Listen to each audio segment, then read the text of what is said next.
Hi guys. So gagawin natin yung ito muna. So first line.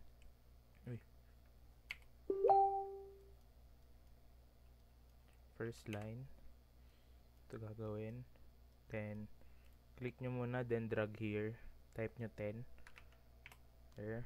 So 10 na yan. Gaya nito. Then type nyo mid. Automatic may mid yan. Tapos lalayin nyo. Ay, tama line. Then click nyo dito 5. So may letter T na kayo. Then next DLI. Click nyo yung dalawang endpoint. Ayan. Next DLI ulit. Click nyo to. Ayan. So tapos na agad. Next, ito naman yung may angle. Same lang. Line. Click drag. 8.5. Enter. Tapos, pataas. Ay, ba't yan ginagamit ko? Line. Click. So, di nyo na kailangan tanggal F8. Hold nyo shift. Automatic yan. Then, at. Type nyo.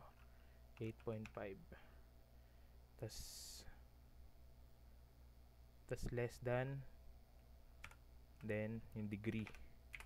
Automatic. Next, DLI. Dito sa baba.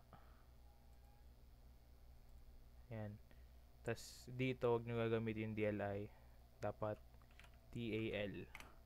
Dahil diagonal. Ayan. So, 8.5 pareho. Then, DAN. Demangular. Second line. Ayan. 45 degree.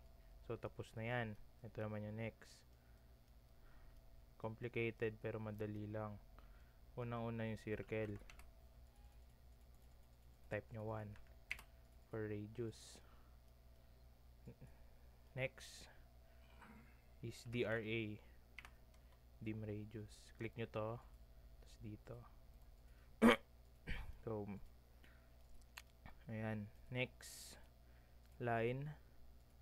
So, contains mat na to. Shift.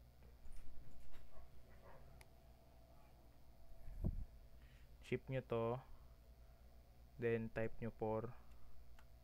Ay, at muna. Then, 4. Then, less than. Type nyo 215. Para maging 35 degrees siya sa quadrant 3. Then, dito naman, 2.5. So, 2.5. Yan. After nun, DLI. Baba. Yan. Then, DAL. Yan. Lastly, yung DAN, yung pang-angular.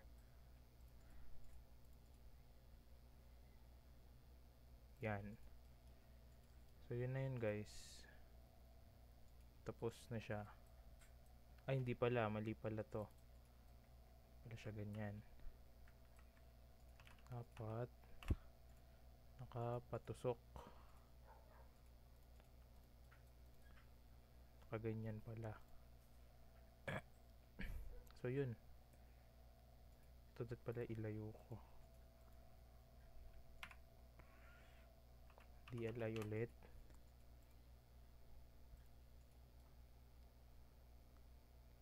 Para di natatabunan. Yun na yun.